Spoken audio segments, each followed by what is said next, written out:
there is frustration across the country that at the status quo, which isn't working. There's frustration that politics is not working for too many people. And yes, there is some frustration with me, I acknowledge that. But that frustration that I'm describing has been built up over many, many years by people who feel that their lives are not getting better, that their city centre, their town centre, the place where they live doesn't look any better for them, that their children aren't going to get better chances than they got. Starmer faced heated clashes with reporters during a high-stakes Q&A, where aggressive questioning exposed cracks in his leadership as Labour MPs openly revolt after disastrous election results. Keir Starmer faces mounting peril as fresh gaffes, scandals, and explosive clashes with President Trump threaten to topple his fragile leadership. Looking utterly cornered and desperate, the UK Prime Minister begged his own party for just a little more time as the internal revolt from his MPs continues to grow uncontrollably by the minute. In a clear sign of mounting panic, Keir Starmer issued a stark warning about facing very dangerous opponents both inside and outside his party, trying to rally support amid whispers that his leadership is hanging by a thread. Starmer's public meltdown reached a humiliating peak when he awkwardly mixed up reporters' names during a tense press Q&A, all while desperately facing a growing revolt from his Labour colleagues who are now openly plotting his downfall. The election results last week were tough, very tough. We lost some brilliant Labour representatives. That hurts. And it should hurt. I get it. I feel it. And I take responsibility. But it's not just about taking responsibility for the results. It's about taking responsibility to explain how, as a political and electoral force, we will be better and do better in the months and years ahead. Because we are not just facing dangerous times, but dangerous opponents, very dangerous opponents. This hurts not just because Labour has done badly, but because if we don't get this right, our country will go down a very dark path. So just as I take responsibility for the results, I also take responsibility for delivering the change that we promised, for a stronger and fairer Britain that we must build. I take responsibility for navigating us through a world that is more dangerous than at any time in my life. And I take responsibility for not walking away, not plunging our country into chaos as the Tories did time and again, chaos that did lasting damage to this country. A Labour government would never be forgiven for inflicting that on our country again.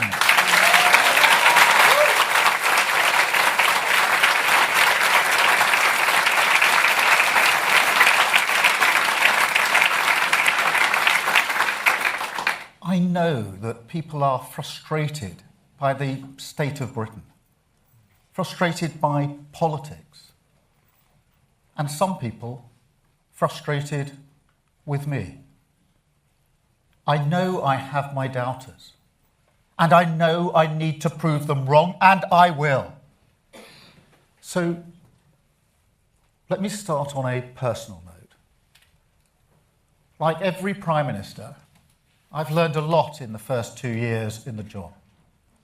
In terms of the policy challenges that our country faces, incremental change won't cut it.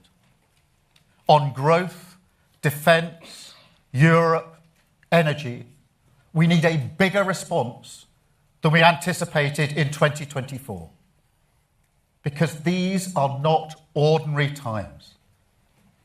And this is a political challenge just as much as it's a policy challenge. Delivery is, of course, essential, but it's not sufficient on its own to address the frustration that voters feel. We're battling reform and the Greens, but at a deeper level, we're battling the despair on which they prey, despair that they exploit and amplify. And so analysis matters, but argument matters more. Evidence matters, but so too does emotion. Stories beat spreadsheets. People need hope. So we will face up to the big challenges, and we will make the big arguments, the Labour case, that only Labour values and Labour policies can ensure our country not only weathers these storms, but emerges stronger and fairer. And the Labour offers our country the serious progressive leadership that these times demand.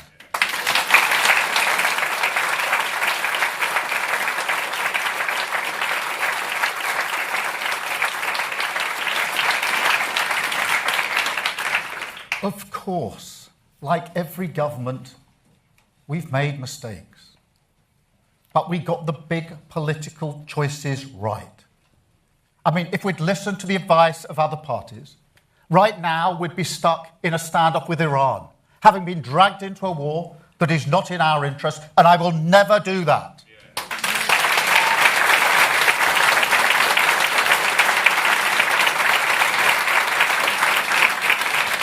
We have invested in our public services, in people, in the pride of Britain's communities. Difficult decisions funded that. But now, NHS waiting lists are coming down. Child poverty is coming down. Immigration is coming down. And we are rebuilding from the ground up. They were the right calls. And most of all, we stabilised the economy. The fundamentals are sound, and that matters because it puts us in a much better place to come out of the conflict in Iran stronger and fairer, and for living standards to improve after 2 decades of stagnation. But that's not enough, clearly. No. For the British people, tired of a status quo that has failed them, change cannot come quickly enough. And truth be told, I'm not sure that they believe that we care. I'm not sure they believe that we see their lives. That's tough to say. When you come from a working class background like me, it's hard to hear that. Because I do know. My late brother Nick spent all his adult life going from one job to the next. The status quo did not work for him. My sister is a carer, working long hours on low pay, year after year after year. She didn't even get sick pay in the pandemic. The status quo did not work for her. For too long, we've ignored people like that. And there are millions of people in that boat. Millions of people who don't get the dignity, the respect, the chance that they deserve to go as far as their talent and effort should take them. Millions of people held back because the status quo in this country does not work for them. I am fighting for them. We are fighting for them. I am their Prime Minister and this is their government.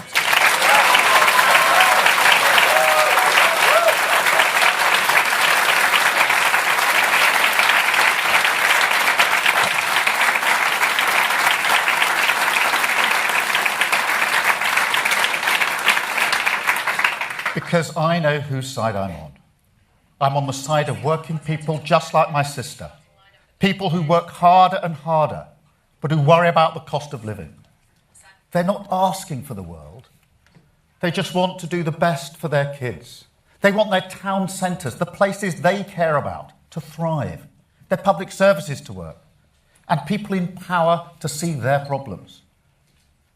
And right now, they're worried sick. They turn on the TV, they see bombs falling. They go to the petrol station, see prices rising, and they think, how is this happening to us again? They say, how can I be paying the price for a war thousands of miles away that I don't support, that Britain isn't involved in? And it's not a new feeling, is it? For 2 decades, our country has been buffeted by crisis after crisis. The 2008 financial crash, the Tory austerity that followed it, Brexit, COVID, the Ukraine war, on and on it goes. And the response is always the same. A desperate attempt to get back to the status quo, a status quo that failed working people time and again. Our response this time must be different. A complete break. We must make this country stronger, take control of our economic security, our energy security, our defence security, and we must make this country fairer.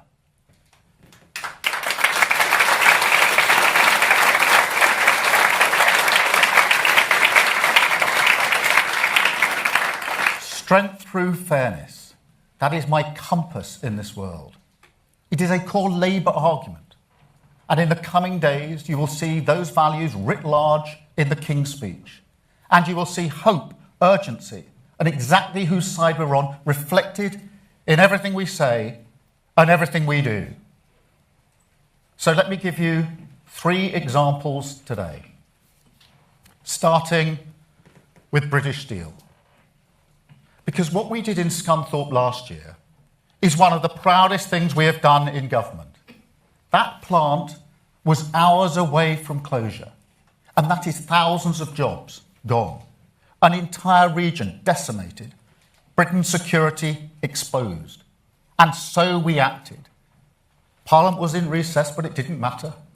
As a united Labour Party, we passed emergency legislation and we took control.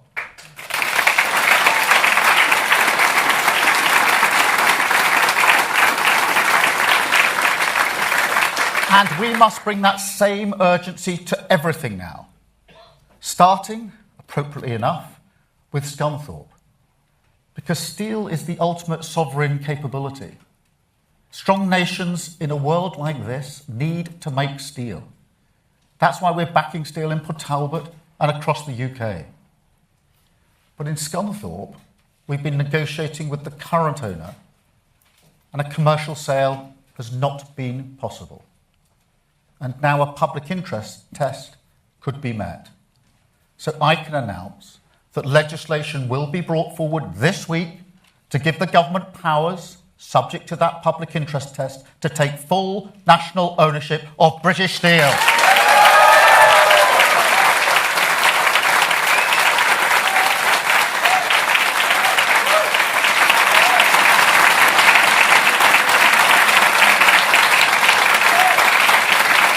Public ownership in the public interest. Urgent government on the side of working people, making Britain stronger with the hope of industrial renewal. That is a Labour choice.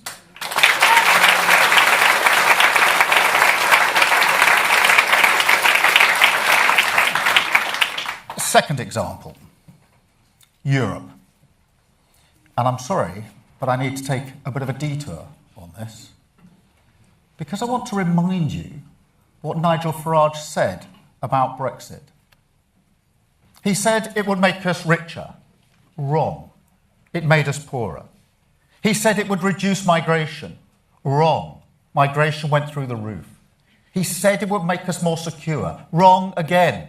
It made us weaker. He took Britain for a ride, and unlike the Tories, actually, who at least had to face up to it, he just fled the scene.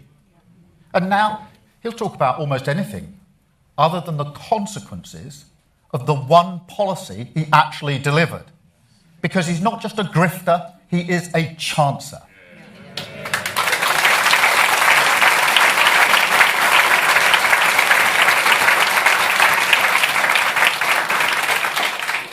And so at the next EU summit, I will set a new direction for Britain. The last government was defined by breaking our relationship with Europe.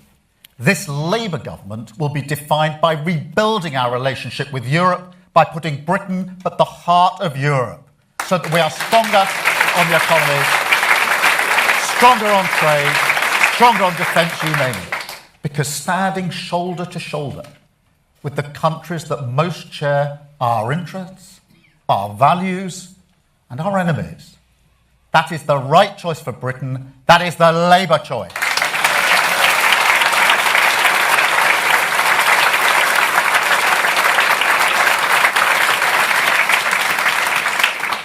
And for our young people, also something more. Because Brexit snatched away their ability to work, to study, and to live easily in Europe. That's why I'm proud we restored the Erasmus scheme.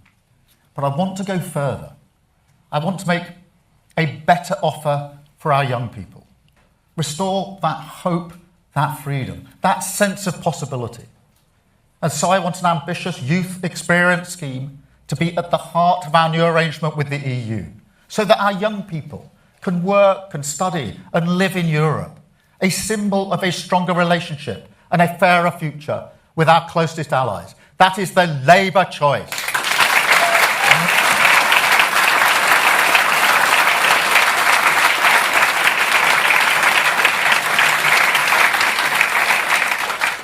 And third, the greatest hope. The hope that every parent has of a better future for their children. And I want parents to feel that that is shared by their government. Now, my parent, don't worry, I'm not going there. But they didn't have a lot of money. And my mum was seriously ill for almost all of her life. But when they were in their later years, reflecting on what gave their life meaning, I could see that, as well as their hope in us, their kids, what comforted them was the idea that they had contributed to a Britain that was getting better for young people, that kids now had a better opportunity than they did. And so I have always been driven by the idea that every child should go as far as their talent or effort takes them. It's a beautiful idea, shared widely across this country. We tell ourselves stories about it, don't we? Stories, not unlike mine, about the working class kids who do make it. And I don't blame people for telling those stories. It's important to tell those stories. But it's not everyone, is it? So when I say every child should have the opportunity to go as far as their talent or effort takes them, I mean every child. I mean the kids who are growing up in poverty, the kids who have special educational needs, the kids who can't get a job, and the kids who are ignored, frankly, because society often only puts those who go to university on a pedestal. We don't really see anything else as success. And that is wrong. Deeply wrong. So we will go much further on our investment in apprenticeships, in technical excellence colleges, in special educational needs. We will make sure that every young person struggling to find a job will get a guaranteed offer of a job, training or work placement. And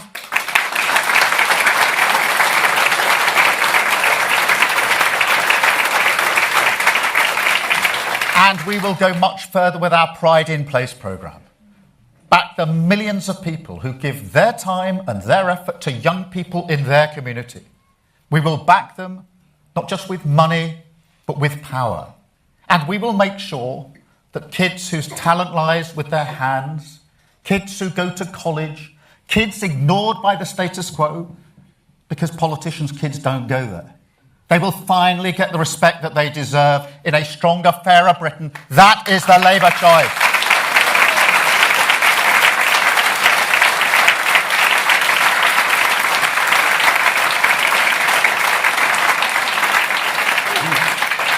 These are just a few examples, but they show the urgency in hope in our direction. They show the Labour values we will be guided for. And they show, frankly, the lessons that we will learn. Now, other parties will draw different lessons. In fact, they already are, more pointing at Britain's problems, looking not for solutions, but for someone to blame. Now, that's fine if it's me, if it's politicians, that's the job.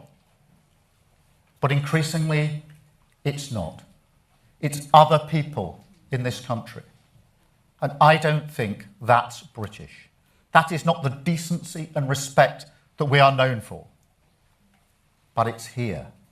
That politics is with us now. And you'll see it again on Saturday, at a march designed to confront and intimidate this diversity and this diverse country. That is why this Labour government will block far-right agitators from travelling to Britain for that event, because we will not allow people to come to the UK to threaten our communities and spread hate on our streets.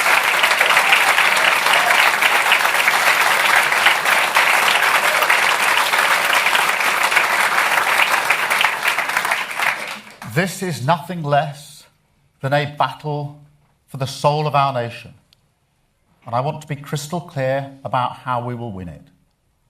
Because we cannot win as a weaker version of Reform or the Greens. We can only win as a stronger version of Labour, a mainstream party of power, not protest.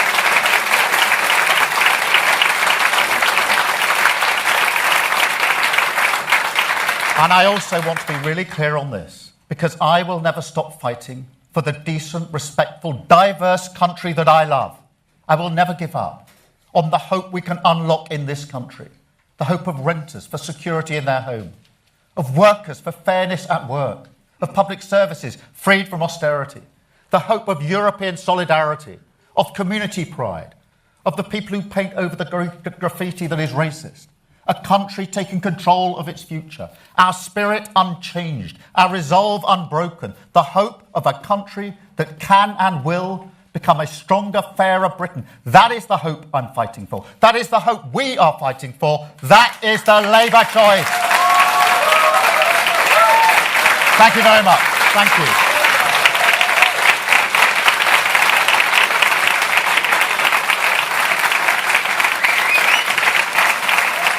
Thank you very much.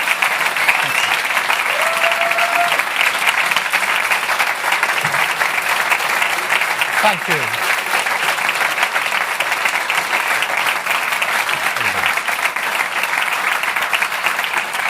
Thank you very much. I'm now going to take some questions from the media, and I'm starting with Chris Mason. Chris. Thank you. Chris Mason, BBC News.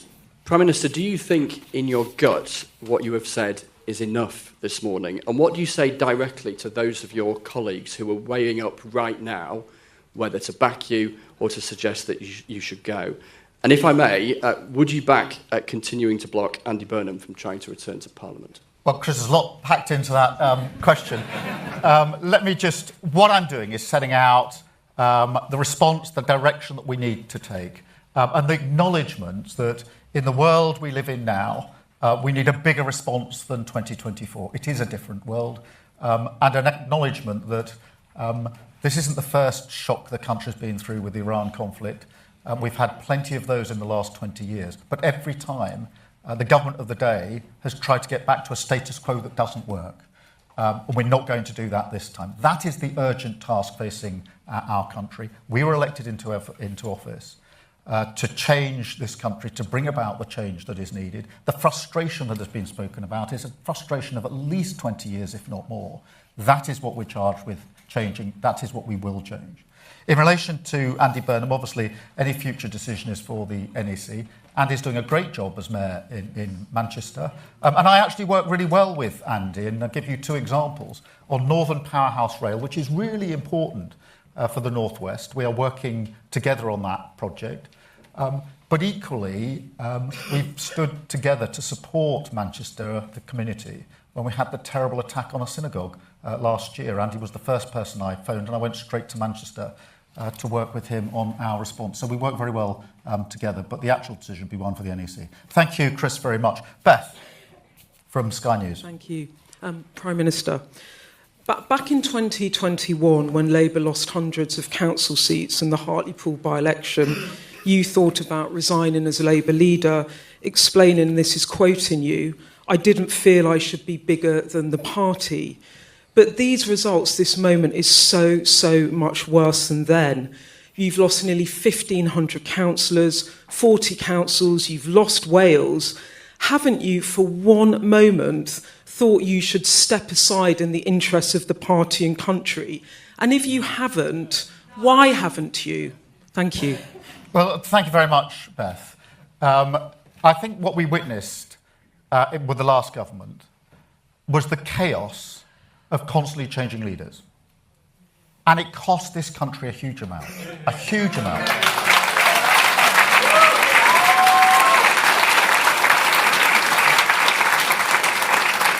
And I'll tell you who paid the price. It was working people. They paid the price of this. They are still paying the price of this. A Labour government will not inflict that on our country again. We were elected with a mandate to change this country because of what had gone before. And that is what we will do. Yes, I acknowledge the frustration. Yes, I acknowledge the results are tough. Yes, I acknowledge that we've lost brilliant representatives across the United Kingdom. And I have a responsibility for that. But I also have a responsibility to deliver the change that we were elected and that we promised this country. And I'll deliver on that. Thank you very much, Beth.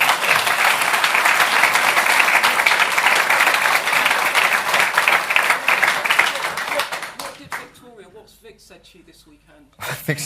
Vic is a rock, and we talk everything through together, as you know. Robert Peston from ITV.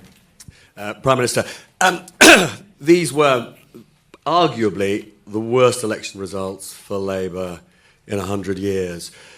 And, I spent all weekend, as you'd expect, talking to your MPs and ministers. And, most of them said to me that they do think your time is up. So what would persuade you that you're not the best person for this job?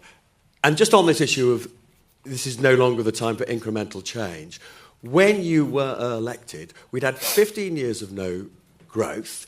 We'd had Putin's war that led to the worst energy spike in history. Many would say Brexit had failed. Why didn't you get it then? Well, Robert, look, I'm not going to shy away from the fact that I've got some doubters, including in my own party. And I'm not going to shy away from the fact that I have to prove them wrong, and I will. I had my doubters when I took on the Labour Party. I had my doubters who said we couldn't change this party and make it capable of winning an election. And I proved them wrong. And when we did that, I had my doubters who said, you can't lead us to a general election victory after the loss in 2019. It was so bad. It's not possible. And I proved them wrong. And I'm going to prove them wrong again here.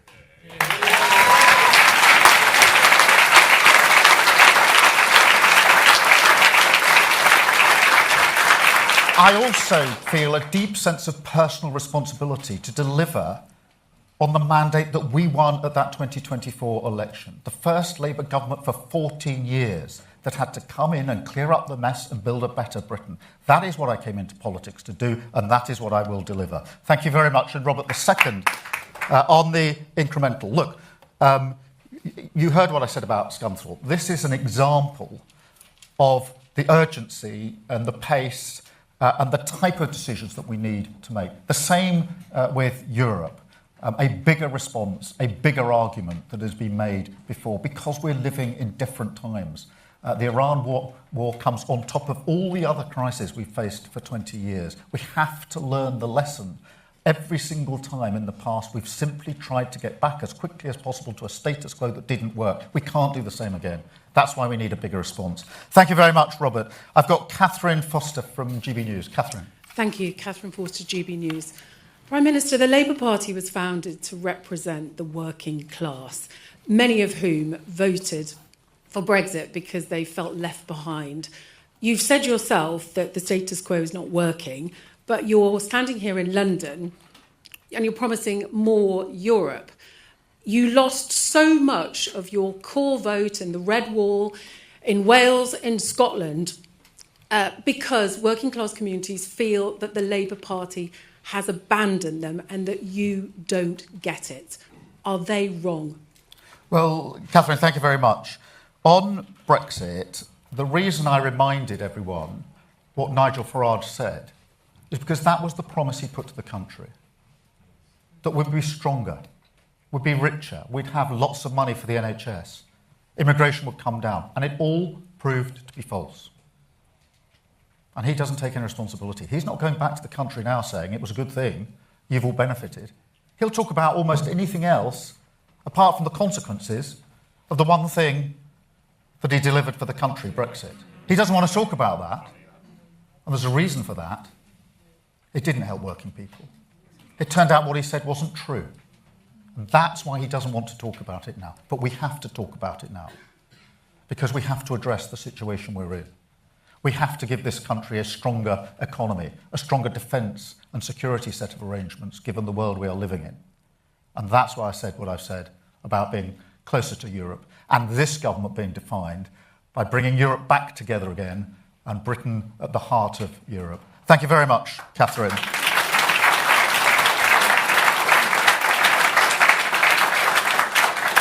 I've got Pippa from The Guardian. Pippa. Prime Minister, I've got a specific question for you and a wider one, if I may. The specific one is, if one of your MPs launches a contest, a leadership bid against you, will you fight it? And the wider one is, do you think that Britain is ungovernable? And if so, why? And who's to blame? The media, your MPs, the government, you? Thank you. Yes and no. No, I'm not going to walk away in relation to the first part of your question for the reasons I've set out. And no, I don't think Britain is ungovernable. On the contrary, one of the things that I draw great strength from is all the millions of people who care passionately about their place, their community, where they live, where they work. The millions of people who give hours and hours and hours of their time for their community, volunteering, helping others, running teams, you name it. That is a great strength of our country. I draw strength from the fact that we are a reasonable, tolerant, decent country, a live and let live country, a diverse country. That is the real Britain. That's not an ungovernable Britain. That is the Britain that I will fight for, particularly in light of the opponents we now have politically, different to the opponents that we had before. That is the real Britain. That is the Britain I love. That's the Britain I'll fight for. Thank you, Pippa. Jim Pickard from the FT. Jim. Jim Pickard, FT. Prime Minister, you say you don't want incremental change, and you say you want Britain to be at the heart of Europe. Are you ruling out, however, Labour manifesto at the next general election, including single market or custom union membership? Because without either of those things, our economy is very much not in the heart of Europe. Yeah, well, Jim, what I want to do is take a big leap forward with the EU-UK summit this year and take us closer, both on trade, the economy, defence and security. And that will then be a platform on which we can build as we go forward. And as we do that, I strongly believe we've got to turn our back on the arguments of the past, not open old grievances, but look forward together to how we make this country stronger, how we make this country fairer. And so that's the approach that I will take. I've got Audrey from The Times. Audrey. Good morning, Prime Minister. Aubrey Allegretti from The Times. To follow up on a previous question, you said that whether Andy Burnham comes back to Parliament is a matter for the NEC. Your business secretary said as much this morning, but he also said that it would be a distraction and that Labour shouldn't be fighting unnecessarily elections. Do you agree with him? Do you think Labour can afford to have 2 by-elections in Greater Manchester for the mayoralty and wherever Andy Burnham returns? And also, if I may, over the weekend, I think you gave an interview in which you suggested that you would like to be Prime Minister for a full 10 years. Some Labour MPs have been unhappy with those comments. Do you still stand by them? Well, on Andy Burnham, my answer, Aubrey, is the same. That will be a matter for the National Executive Committee if and when the issue arises. But just to be really clear, on a personal level, I've worked very closely with Andy in our respective roles now. The first person I worked for when I came to Parliament was Andy.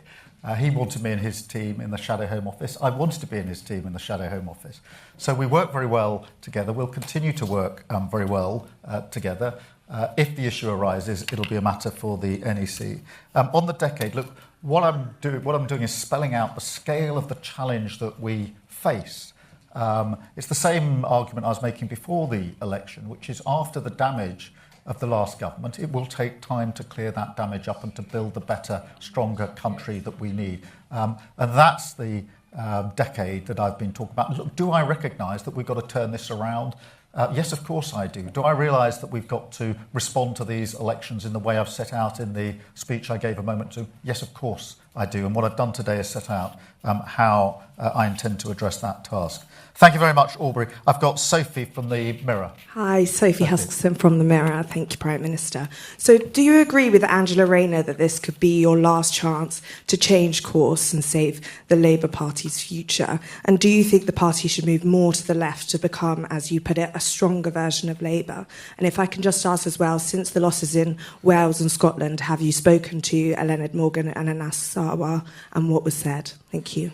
Let me take them in reverse order. I've spoken to both Eluned and Anas. I'm not going to go through the conversation, but I have spoken to them, as I've spoken to many of those brilliant representatives who didn't get elected this time, and to council leaders across the country. I've spent a good deal of the weekend having those calls, but those calls did include Eluned and Anas. In relation to the task of turning this around, look, I do understand the enormity of the task that we face.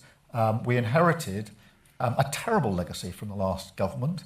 Economically, public services, the NHS on its knees. And what we found when we got into government was even worse than we feared. And one of the mistakes I think we made was we wanted to level with the country about how bad things were. But we didn't convince people enough in that early period of the change that we would bring about and why their lives would be better. And that's why we have to change that and inject much more hope and optimism into what we are saying. And so I think Angela and I agree. And I've spoken to Angela as well, by the way. So I know exactly what her thinking is in relation to this. Thank you very much. I've got Jack from The Sun.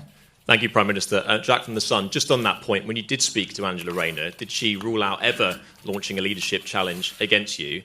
And also, you said in your speech just now that if you were ousted as Labour leader, it would plunge the country into chaos. Some of your critics say your government is already mired in chaos, but can you be clear about what you mean? Are you saying that because it is you with the mandate, if you were ousted, there would have to be a general election?